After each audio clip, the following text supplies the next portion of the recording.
Hello friends, today we are going to learn question number 3rd of exercise 3.1 for class 10th. And friends, ये इस exercise का last question है, ठीक है? So in question number 3rd, it is given that the cost of 2 kg of apples and 1 kg of grapes on a day was found to be rupees 160, ठीक है? After a month, the cost of 4 kg apples and 2 kg of grapes is rupees 300, ठीक है? Represent the situation algebraically and geometrically. So friends, इस question के अंदर दो conditions अपने को गिवन है. मैं अगर आपको हिंदी में बता दूं, क्वेश्चन में बोला गया है कि 2 किलो सेब और 1 किलो जो अंगूर है उनकी कुल कीमत एक दिन तो थी टोटल 160 रुपीज, ठीक है? और किसी और दिन बाद में फिर एक और केस लिया गया है, उसके अंदर 4 किलो सेब प्लस में अगर हम कर दे उसके साथ ही 2 किलो अंगूर भी अगर हम जोड़ दे तो उस दिन उन दोनों की टोटल कीमत थी 300 रुपीज. किस किस की? 4 किलो एप्पल और 2 किलो ग्रेप्स की, ठीक है? तो फ्रेंड्स आइए मूव करते हैं. पहले सबसे पहले अपने को ग्राफिकली रिप्रेजेंट करके दिखाना है ना, ये तो बाद में करेंगे ग्राफिकली, तो ठीक है ना? पहले करेंगे एल्जेब्रिकली रिप्रेजेंट इन इक्वेशंस को और फिर बाद में लेटर ग्राफिकली करके दिखाएंगे अपन. सो मूव करते हैं सॉल्यूशन पार्ट की ओर. तो ऐसे क्वेश्चन में फ्रेंड्स सबसे पहला अपना काम होगा, हम अज्यूम करेंगे cost of 1 kg Apple and cost of 1 kg grapes, ठीक है? तो let cost of 1 kg Apple हमने खुद से अज्यूम कर लिया, वो हो गया मान लो x rupees. Similarly let cost of 1 kg grapes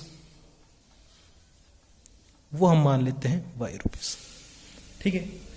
इस वे में कॉस्ट ऑफ 2 kg एप्पल्स कितनी हो जाएंगी? क्योंकि क्वेश्चन के अंदर तो 2 किलो एप्पल का हिसाब करना है अपने को, ठीक है?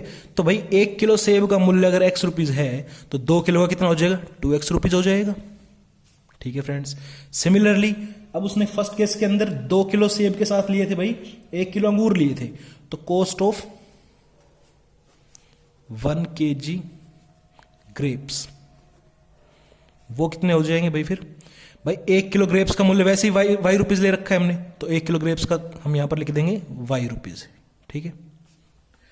अब बारी आएगी अकॉर्डिंग टू क्वेश्चन खेलने की. ये अपना फर्स्ट जो स्टेटमेंट थी ना, जो फर्स्ट कंडीशन थी, 2 कंडीशन है क्योंकि पेयर ऑफ लीनियर इक्वेशन चल रहा है अपना जो यूनिट है अपनी, ठीक है ना? तो इसलिए पेयर मतलब कि दो अपनी जो है वो निकलेगी इक्वेशंस. तो पहले फर्स्ट इक्वेशन के लिए जो कंडीशन दी थी उसने 2 किलो सेब और 1 किलो अंगूर की, उस हिसाब से अगर हम अकॉर्डिंग टू क्वेश्चन देखें तो उसने इस जो ये टोटल मैटर है 2 किलो एप्पल और 1 किलो ग्रेप्स, इनका टोटल मूल्य उसने तो दिया था भाई कितना? 160 रुपीज. और अपना जो है वो कितना आ जाएगा टोटल अकॉर्डिंग टू क्वेश्चन हम देखेंगे तो 2x प्लस y रुपीज, ठीक है? तो इसी चीज को जब अपन इक्वेशन के उस पर लिखेंगे बेसिस पे फ्रेंड्स, तो अपने पास ये चीज कुछ यूं लिखी जाएगी कि 2x प्लस y, ये चीज भाई क्वेश्चन में गिवन है 160 रुपीज के बराबर, ठीक है? तो ये हो गई अपनी फर्स्ट इक्वेशन. इसको अगर मैं इधर ले जाऊंगा तो प्रॉपर जो x plus b y plus c वाले फॉर्म है वो आ जाएगी, ये 160 इधर आ जाएगी, ठीक है? तो 2x plus Y minus 160 is equal to 0. और ये बोल सकते हैं हम, ये आपकी फर्स्ट इक्वेशन आ गई, ठीक है? तो फर्स्ट इक्वेशन तो एल्जेब्रिकली रिप्रेजेंट अपन ने कर दिया, यहीं पर ये हो गई है, ठीक है? अब सेकंड वाले केस को देख लेते हैं. तो ये तो कॉमन ही रहेगा दोनों केसेस के अंदर, ठीक है ना? कि 1 kg एप्पल का तो x रुपीज रहेगा मूल्य और y रुपीज रहेगा 1 किलो ग्रेप्स का, ठीक है? तो ये तो कहानी होगी फर्स्ट केस की. अब देख लेते हैं भाई कॉस्ट ऑफ जो सेकंड केस था उसके अंदर क्या लिया था उसने? 4 किलो सेब और 2 किलो ग्रेप्स. तो कॉस्ट ऑफ 4 kg एप्पल्स, भाई 1 किलो एप्पल का मूल्य अगर x रुपए है तो 4 किलो का हो जाएगा 4x rupees. Similarly cost of, और उसने ये लिए थे अंगूर लिए थे अपने 2 kg 2 किलोग्राम ग्रेप्स, तो वो हो जाएगा भाई अब की बार 2y रुपीज, ठीक है? अब देखो फिर से क्वेश्चन में गिवन था, given that cost of 4 kg apples plus 2 kg grapes, given क्या है भाई? इनका मूल्य इसमें क्वेश्चन में दिया 300 रुपीज. तो अकॉर्डिंग टू क्वेश्चन जब अपन खेलेंगे तो अब क्या लिखेंगे, क्वेश्चन में गिवन है 300 रुपीज और अपना जो गिवन, अपना जो अकॉर्डिंग टू क्वेश्चन बात करें तो भाई इन दोनों का जो हिसाब है वो कितना आएगा, 4x + 2y रुपीज। ठीक है, तो इन दोनों वैल्यूज को हम इक्वेट कर देंगे। तो अकॉर्डिंग टू क्वेश्चन में क्या लिख सकता हूं, 4x rupees plus 2y rupees, और ये बराबर है कितने के, 300 रुपीज। ठीक है, यहां से ये स्टेटमेंट यू बन जाएगी, जब ax + by + c की फॉर्म में लिखूंगा मैं इसको, तो 4x + 2y - 300 = 0, और ये आ गई अपनी सेकंड इक्वेशन। अब इसे भी सेकंड इक्वेशन ले सकते हो और इसे हम रिड्यूस भी कर सकते हैं। रिड्यूस देखो मैंने क्वेश्चन नंबर सेकंड के अंदर आपको करके दिखाया था, ठीक है ना। वो क्या क्या होता है रिड्यूस करना, दरअसल एक्चुअली वो जो भी हाईएस्ट वो नंबर जिससे हम इस पूरे को डिवाइड कर पाए, ठीक है ना, तो वो कर देते हैं और वो अपने पास रिडक्शन फॉर्म में आ जाती है इक्वेशन। तो वो इजीनेस के लिए होते हैं, जब आगे जाके सोल्व करेंगे ना इक्वेशंस को, तो जितनी अपने पास छोटी इक्वेशन होगी, वैल्यूज इक्वेशन में छोटी वैल्यूज होंगी, उतना अपने लिए सिंप्लीफाई करना उनको इजी रहेगा। ठीक है ना, तो इक्वेशन ये भी कंसिडर कर सकते हो, और अगर मैं इसको रिड्यूस कर दूं तो रिड्यूस में क्या करूंगा, देखो इस पूरे को मैं 2 से डिवाइड दिला सकता हूं। ठीक है, 3 से नहीं दिला सकता, 4 से नहीं दिला सकता, पूरे को मैं 2 से डिवाइड दिला सकता हूं। सबके अंदर से 2 हाईएस्ट वो नंबर जो मैं इसमें कॉमन ले सकता हूं। ठीक है, तो अगर मैं 2 से इस पूरे को डिवाइड करा दूंगा तो क्या बन जाएगा, ये 2x + y - 150 = 0। अब इसे भी सेकंड इक्वेशन कंसिडर कर सकते हैं, इसे भी, ये दोनों है सेम चीज ही। ठीक है ना, रिजल्ट्स दोनों से सेम ही निकल के आएंगे। ओके, तो ये अपनी, ये कब आया है, इसको मैं अगर आपके लिए लिख दूं तो ऑन डिवाइडिंग बाय 2 कंप्लीटली, पूरी इक्वेशन को जब 2 से डिवाइड कर रहे हैं तो उनके पास ये रिजल्ट आ गया। ठीक है, तो फ्रेंड्स एल्जेब्रिकली रिप्रेजेंटेशन क्या क्या आ गया उनके पास, algebraically representation of both the equation, वो क्या क्या आ गई अपने पास, एक तो आ गई 2x + y = 160, और दूसरे इसको भी ले सकते हो, इसको भी ले सकते हो, 4x + 2y - 300 = 0। ये 160 इधर, ठीक है ना भाई, ये वाले कंसिडर की थी फ्रेंड्स हमने। इक्वेशन वो भी है, इक्वेशन ये भी है, ठीक है ना, पर ax + by + c की फॉर्म में कौन सी ये है, तो इसको अज्यूम कर लें, कोई दिक्कत नहीं है। तो -160 = 0। ठीक है, ये हो गई अपनी सेकंड वाली। तो अलजेब्रिकल रिप्रेजेंटेशन का तो काम होता है यहाँ पर खत्म। अब चलते हैं ज्योमेट्रिकल रिप्रेजेंटेशन की ओर। हाँ जी फ्रेंड्स, तो ये तो अपनी अलजेब्रिकल रिप्रेजेंटेशन है, ठीक है ना। अपने को अब क्या निकालना है, 4 ज्योमेट्रिकल रिप्रेजेंटेशंस। तो उसके लिए क्या करते हैं, प्रीवियस क्वेश्चंस में भी आपने देखा होगा, एक्स और वाई कोऑर्डिनेट्स की वैल्यू निकालेंगे, ठीक है ना। 2 पॉइंट निकालेंगे, 2 पॉइंट इस इक्वेशन के लिए, 2 पॉइंट इस इक्वेशन के लिए, और उनको लोकेट करके ज्वाइन करा देंगे, और ग्राफ पे अपने को इनके प्रॉपर ग्राफ मिल जाएगा, जो कि होती है स्ट्रेट लाइन होती है। ठीक है, तो पहले इसको देखते हैं, for equation first, for equation first, that is कौन सी, 2x + y - 160 = 0। इसके लिए फ्रेंड्स सबसे पहले क्या करेंगे, पुट कर देते हैं कुछ, ठीक है ना, वैल्यूज निकालनी अपने को। तो सबसे पहले इसमें कर देते हैं, पुट कर देते हैं एक बार, x = 50 पुट कर लेते हैं इसमें।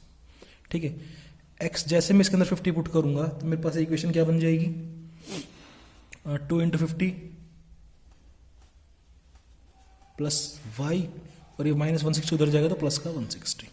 ठीक है भाई, 2 × 50 100 हो जाएगा, तो y की वैल्यू को मिलाकर आ जाएगी 160 - 100 चला जाएगा, ये 100 आएगा, इधर माइनस का हो जाएगा, तो y का वैल्यू यहाँ से आ गई मेरे पास 60। सो अल्टीमेटली यहाँ पर मेरे पास x और y कोऑर्डिनेट्स क्या क्या आ गए फ्रेंड्स, मान लो a पॉइंट आ गया कोई, x कोऑर्डिनेट की वैल्यू 50 है, तब y की वैल्यू 60 आई। ठीक है, अब एक और पॉइंट निकाल लेते, कोई पॉइंट बी निकाल लेंगे, दोनों को लोकेट कर देंगे बाद में। ठीक है ना, सो पुट, अब की बार क्या कर देंगे, पुट x की जगह पर 60 पुट करके देखते हैं इस इक्वेशन में, तो अपने पास क्या आ जाएगा, 2 × 60 + y - 160 उधर गया तो प्लस का 160 = के उधर, यहाँ पर y की वैल्यू आ जाएगी, ये 2 × 160 प्लस का 120 उधर जाएगा तो माइनस का 120, 160 - 120, और y की वैल्यू आ गई मेरी वही 40। ठीक है, तो यहां से मेरे पास मान लो कोई बी पॉइंट आ गया, जिसके कोऑर्डिनेट क्या हो जाएंगे, 60, 40, ये y कोऑर्डिनेट, ये x कोऑर्डिनेट। आइए फ्रेंड्स, तब जब ए और बी पॉइंट अपने पास आ गए तो इनको लोकेट कर देते हैं। ठीक, ग्राफ के ऊपर ये आ गया आप लोगों का ग्राफ। अच्छा, सबसे पहले यार मैं एक चीज के लिए सॉरी बोलना चाहूंगा। जो क्वेश्चन नंबर 2 हमने किया था ना फ्रेंड्स, उसके अंदर यहां पर मैंने ना एक्सिस नहीं लिखे थे उस टाइम, और एक्सिस के जो नोटेशन ना बहुत जरूरी है। जैसे कि ये एक्स हो गया, ये एक्स डैश हो गया, ये वाई हो गया, ये वाई डैश हो गया। ये बहुत ही नेसेसरी और इंपॉर्टेंट चीज है, ठीक है ना। इसको आपको हमेशा लर्न करना है, हमेशा ध्यान देना इस चीज पे, ठीक है ना। बिना एक्सिस को तो डिनोट किए हुए अपने पास बनेगी ही नहीं बात, ठीक है। तो ठीक है, ये मैंने इसमें पहले से डिनोट कर रखा है भाई, उसके अंदर गलती से रह गया था अपना, तो उस चीज के लिए सॉरी। तो ग्राफिकल रिप्रेजेंटेशन देखनी है अपने को, ठीक है। सबसे पहले तो ये आपका हो गया ओरिजिन, ओरिजिन के कोऑर्डिनेट होते हैं 0 0। अब यहां पर देखो स्केल अगर लें, सबसे पहले स्केल लेते हैं, ठीक है, क्योंकि स्केल का जब तक हिसाब नहीं होगा इतने बात बनेगी नहीं। तो फर्स्ट क्वेश्चन के अंदर देखो हमने लिया था 10 small square equal to 1 unit लिया था। सेकंड के अंदर फ्रेंड्स हमने लिया था 10 small square equal to 100 unit. वहां पर मतलब कि एक जो स्मॉलेस्ट बॉक्स था अपने पास, स्मॉलेस्ट बॉक्स होता है ये, उसकी वैल्यू आ रही थी वहां पर 10 यूनिट, ठीक है। यहां पर जो 10 स्मॉल स्क्वायर चाहिए 1 2 3 4 5 6 7 8 यहां तक 10, तो हम यहां पर एक्स एक्सिस पर भी 10 स्मॉल स्क्वायर्स की वैल्यू लेंगे 10 यूनिट ही लेंगे यहां पर भी 10 स्मॉल स्क्वायर। देखो यहां पर 10 लिखा ना मैंने, तो 10 यूनिट। सिमिलरली वाई एक्सिस पर भी ये जो 10 स्मॉलेस्ट स्क्वायर्स है ये मिलकर 10 यूनिट बना रहे हैं। अगर बिल्कुल फंडामेंटली अगर हम इस चीज को देखें सिंपलेस्ट उसमें, तो इस चीज का एक और मतलब ये भी है क्या कि 1 smallest square equal to 1 unit, ठीक है ना। तो जिससे 10 स्मॉल स्क्वायर इक्वल 10 यूनिट, ठीक है। यहां तक बात ओके है। पॉइंट्स लोकेट करते हैं फ्रेंड्स। तो पहला पॉइंट है 50,60। तो 50 कहां पर आएगा भाई अपना एक्स एक्सिस पर, ये 50, और वाई एक्सिस का कोऑर्डिनेट है 60। तो 50,60 आ जाएगा भाई अपना यहां पर, ठीक है। यहां पर ये लोकेट करा दिया पॉइंट ए जिसका कोऑर्डिनेट है 50,60। सिमिलरली पॉइंट बी के कोऑर्डिनेट है 60,40, ठीक है। 60,40 कहां पर आएगा, ये 60 और ये आपका 40। ये दो पॉइंट आ गए आपके पास, दोनों को ज्वाइन कर देंगे और we will get a straight line, जो कि ग्राफ है जिस इक्वेशन का अपन ने पॉइंट्स निकाले उस इक्वेशन के लिए ग्राफ है, ठीक है। प्रॉपर काम कब हो जाएगा, जब इसके ऊपर अपन इस इक्वेशन को लिख देंगे। अपनी इक्वेशन क्या है, 2x + y - 160, 2x + y - 160 is equal to 0, ठीक है। इस इक्वेशन इस स्ट्रेट लाइन पे अपन ने ये लिख दिया, मतलब कि इस इक्वेशन का ही ग्राफ हो गया, ठीक है फ्रेंड्स। अब सेकंड को देख लेते हैं। Now for equation second, that is 4x + 2y - 300 is equal to 0, ठीक है। इसके लिए फ्रेंड्स अब फिर से x की वैल्यू कुछ पुट करते हैं। यहां पर put x is equal to मान लो 50 पुट कर दूं मैं इस इक्वेशन की बात, तो मेरे पास क्या हो जाएगा 4 × 50 + 2y और -300 हो जाएगा तो प्लस का 300। ये मेरे पास हो जाएगा 4 × 50 हो जाएगा प्लस का 200 + 2y इज इक्वल टू 300। यहां से 2y की वैल्यू आ जाएगी 300 - 200 मीन्स 100, और y कोऑर्डिनेट की वैल्यू आ गई यहां से मेरे पास 100/2 दैट इज 50। तो फ्रेंड्स यहां से मान लो मेरे पास पॉइंट कोई q आ गया या p मान लेते हैं, जिसका x कोऑर्डिनेट की वैल्यू जब 50 थी तो y की वैल्यू भी 50 आ गई। सिमिलरली एक बार और कुछ वैल्यू निकालनी पड़ेगी मेरे को। यहां पर मान लो पुट कर देता हूं y = 60, तो 60 पुट कर देते हैं y की जगह पर, तो 4x + 2 × 60 इज इक्वल टू -300 हो जाएगा तो प्लस का 300। यहां पर 4x 2 × 60 120 is equal to 300। 4x की वैल्यू आ जाएगी 300 - 120, तो x की वैल्यू क्या आ जाएगी 300 - 120 मीन्स 180 / 4 दैट इज 4 4 16 45। तो यहां से मान लो कि अपना क्या पॉइंट आ गया जिसका x कोऑर्डिनेट है 45, x की वैल्यू 45 है, x पहले लिखते हैं, और y कोऑर्डिनेट क्या 60 था, ठीक है। तो आओ इनको लोकेट कर देते हैं। तो पहला पॉइंट है 50,50, तो 50,50 अपना आ जाएगा यहां पर, ये हो गया अपना मान लो P पॉइंट। और सिमिलरली Q पॉइंट जो वो है 45,60, तो भाई 40 यहां 50 यहां, तो 45 मिड में यहां पर 45,60 आ जाएगा फ्रेंड्स यहाँ पर, ठीक है। ये मान लो आ गया अपना Q पॉइंट 45,60। तो देखो जस्ट बिल्कुल इसके पैरेलल जाएगी लाइन, ठीक है ना, बिल्कुल नज़दीक आ गई पॉइंट। आइए ज्वाइन करा देते हैं इनको।